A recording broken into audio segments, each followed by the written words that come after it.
So hey guys, আজকে আমি চলে যাই আমার বেস্টির বার্থডে সেলিব্রেশন করতে।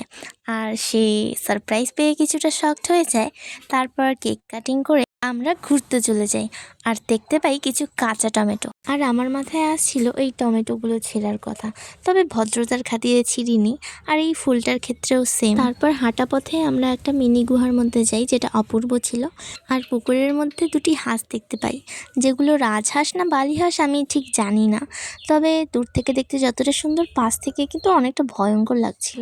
এরকম সুন্দর সুন্দর ও ভয়ঙ্কর জন্তু দেখে আমরা চলে যাই আমার জায়গায়, যেটা একান্তভাবে আমার জন্য বানানো হয়েছিল। এই খেলনাগুলো আমি অনেক বেশি ভালোবাসি। তারপর বোটে উঠি, যদিও চালাতে পারি না, সেটা আলাদা ব্যাপার, কিন্তু এই করে করে সারাদিন কাটে। তারপর গাড়িতে উঠি এবং রওনা দিই বাড়ির জন্য। আর এই ছিল আমার সারা দিনের মিনি ভ্লগ। এরকম ছোট ছোট সুন্দর ভিডিও পেতে অবশ্যই সাবস্ক্রাইব করুন।